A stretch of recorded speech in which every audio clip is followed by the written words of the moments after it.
Entendes o que estás lendo? O podcast que te leva através das páginas da Bíblia, livro por livro, capítulo por capítulo. Uma exposição bíblica emocionante. Aperte os cintos e embarque comigo nesta viagem.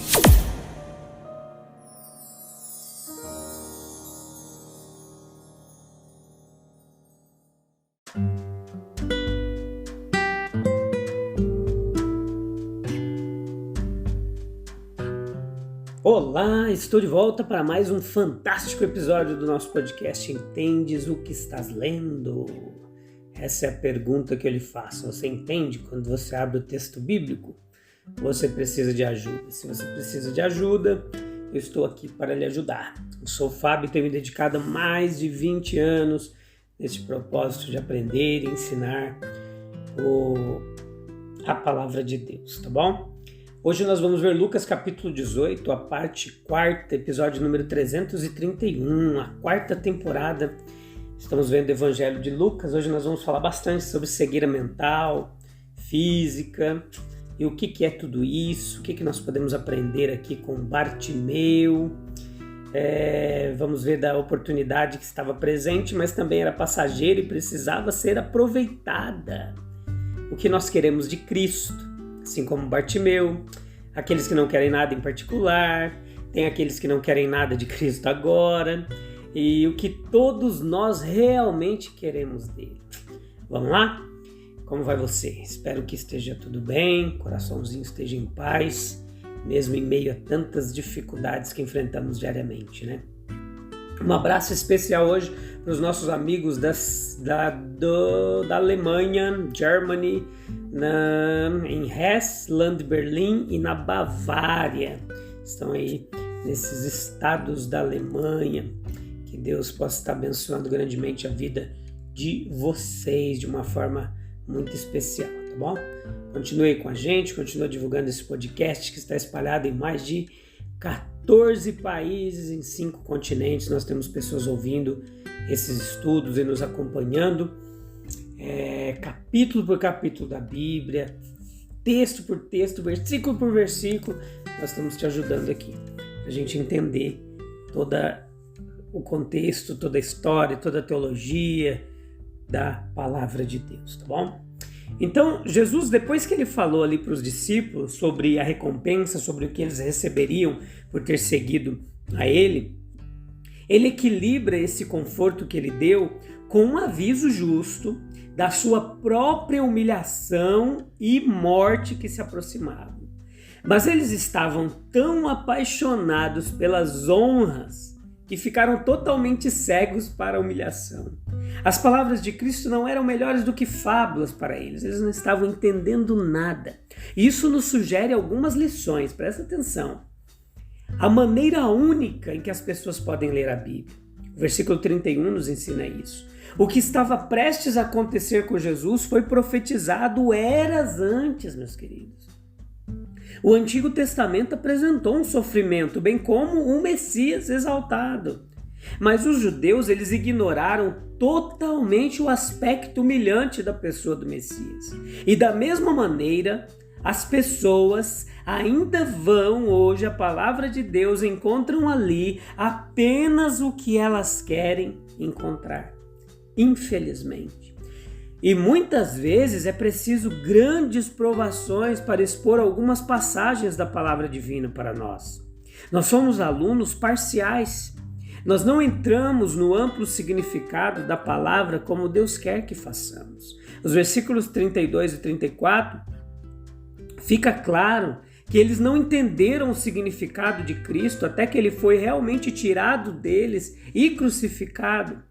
No terrível sofrimento que parecia extinguir todas as suas afeiçoadas esperanças. Os homens oprimidos, eles obtiveram a visão espiritual e foram capazes de ver um sofrimento, bem como um Messias exaltado, revelado na palavra divina.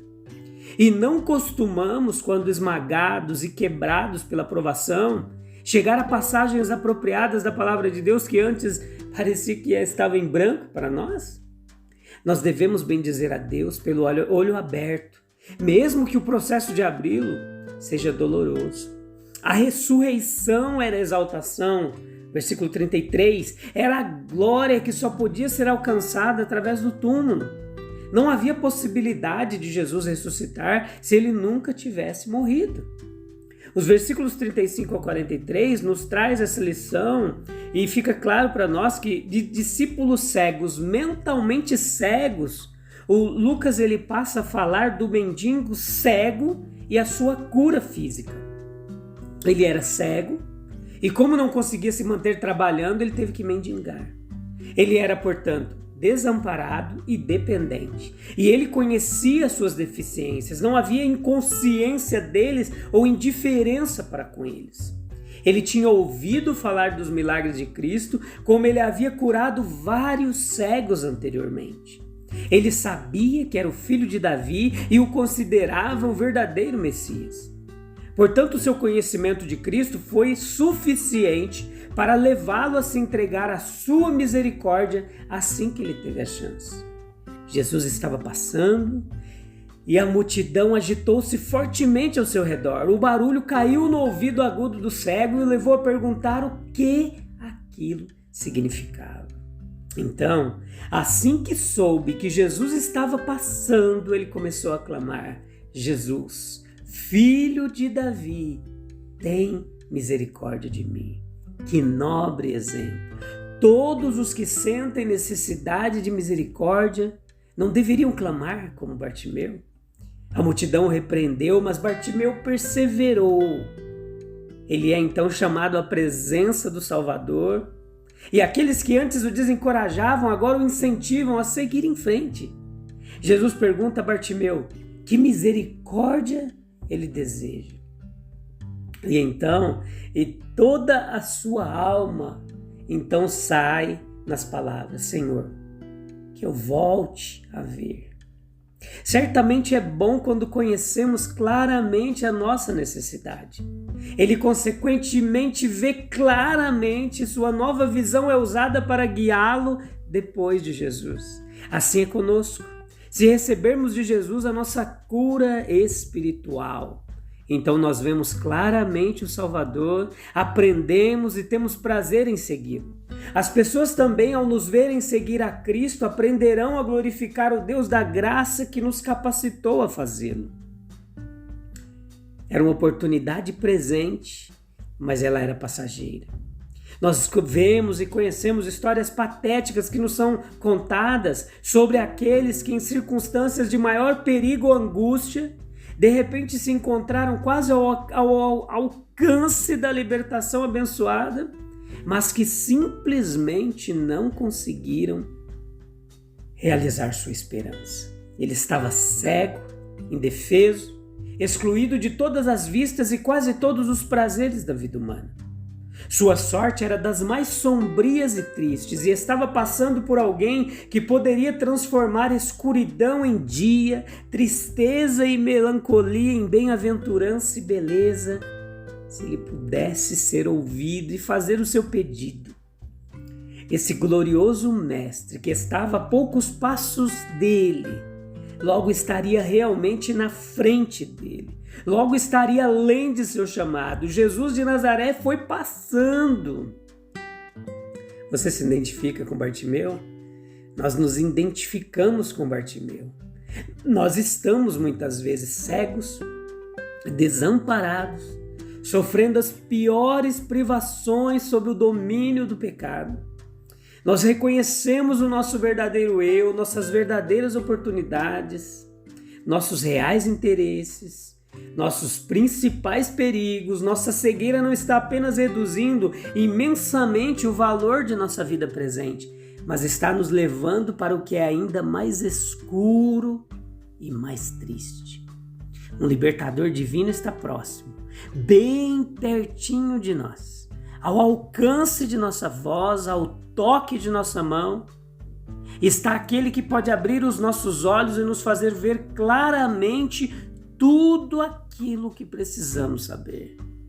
A nossa porta está. Aquele que não apenas está pronto para as nossas súplicas, mas também já preparado e ansioso para suprir todas as nossas necessidades. Aqui está alguém que se oferece para iluminar a nossa mente, restaurar o nosso relacionamento com Deus, nosso Pai, que perdemos por causa do nosso pecado. Se tornar o nosso todo-poderoso e imutável amigo e guia por toda a nossa vida. Nos conduzir e receber-nos em um lar celestial. Essa chance inestimável é nossa hoje. Mas por quanto tempo permanecerá ao nosso alcance? Jesus de Nazaré está perto, mas está passando. Não sabemos nada do privilégio cristão além do túmulo e nossa vida está se apressando. Pode fechar a qualquer hora e está se afastando nas asas velozes do dever e do prazer. O período privilegiado da juventude é ainda mais transitório. Cristo está muito perto de nós nos dias dourados da juventude, quando a natureza espiritual é tão aberta, tão receptiva. Mas quão rápido esses dias estão fugindo, em quanto tempo eles irão embora? Quando a vida eterna está ao nosso alcance, nós devemos obrigar todos os outros interesses a ocupar o segundo lugar, e isso não só porque é de valor tão transcendente, mas porque talvez nunca mais tenhamos uma oportunidade tão dourada novamente. O que queremos de Cristo? O que você quer? O que eu quero? O que nós queremos de Cristo? Os nossos corações, eles são atraídos para o cego Bartimeu. Nós se compadecemos dele por causa de sua cegueira de longa data. Entramos em seu sentimento de viva esperança quando ele ouve sobre o falecimento de Jesus Cristo, sobre Jesus Cristo. Nós gostamos da importunação do homem, a sua firme recusa em ser reprimido pelo clamor popular. Nós gostamos também de sua fraqueza viril em resposta à pergunta feita a ele: Senhor, eu quero ver. Nós devemos a ele alguma gratidão, pois foi a sua necessidade que forneceu ao nosso Senhor mais uma oportunidade de ilustrar o seu poder e sua piedade e de continuar a grande obra redentora que ele veio realizar. Pois esses milagres que ele operou eram uma parte valiosa do seu trabalho.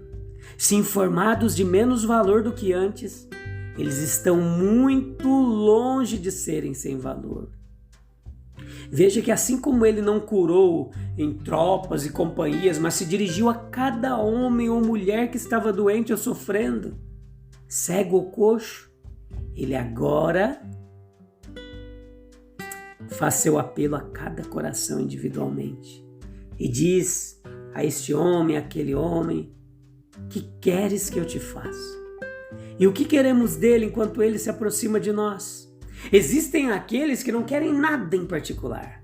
Eles se reúnem com seus vizinhos para adorá-lo, ouvir sobre ele, mas não têm nenhum sentimento de necessidade em seus corações. Suas almas não estão sofrendo, seus corações não estão sedentos do Deus e Salvador vivo. Eles desejam pão suficiente, mas não é o pão da vida que eles anseiam. Mas eles não se preocupam em ser ricos para com Deus. Tem também aqueles que não querem nada de Cristo agora. Chegará o tempo em que se alegrarão com o Salvador e amigo. Alguma hora futura de tristeza, algum momento de dificuldade ou solidão, certamente na hora da morte. Eles gostariam de manter aberta a linha de comunicação, mas no momento eles não sentem que querem nada do grande médico dos corações. Mas vamos olhar um pouco para o que todos nós realmente queremos dele, para que nosso Pai Divino não se decepcione conosco. Se nossas vidas na terra não sejam, miseráveis fracassos, então todos nós possamos clamar como este cego: Senhor, que possamos recuperar a visão, que possamos recuperar a vista, pois é essencial para a nossa vida que nós sejamos iluminados. O valor transcendente do espírito humano e assim compreender o quanto nós mesmos temos mais valor do que qualquer um de nossos ambientes terrestres, ou do que o corpo, que é a nossa residência temporária. Nós precisamos compreender e ver que a relação íntima e eterna que temos com Deus, que Ele é o único ser com quem temos que fazer, de quem não podemos negar nosso amor e serviço e que está pacientemente nos procurando em nossa distância e estranhamento. A bem-aventurança suprema e permanente do serviço de Cristo. Esse é o único verdadeiro descanso e porção da alma, sua paz e sua herança. Nós queremos que essas grandes verdades salvadoras se destaquem diante dos olhos de nossa alma como fatos sólidos e vivos, em comparação com os quais todas as outras coisas são de pouca importância. Nós queremos reconhecer neles as grandes verdades que somente nos satisfarão e nos salvarão. Se quisermos que Cristo faça isso por nós, devemos lembrar que o que Ele está nos dizendo é o seguinte: aprendei de mim, acredite em mim, tenha fé em mim, permaneça em mim, siga-me. Essa é a mensagem do Evangelho e da Palavra de Deus que nós não podemos perder de vista, tá bom? A gente se encontra no próximo episódio, onde nós veremos o capítulo 19. Estamos se aproximando do finalzinho do Evangelho de Lucas. Temos aprendido muitas coisas. Você pode ir lá nos episódios anteriores, vendo capítulo por capítulo. Ainda tem mais um pouco pela frente, tá bom? Vamos lá, firme e constante, com a graça que Deus nos concede. Até breve. Tchau, tchau.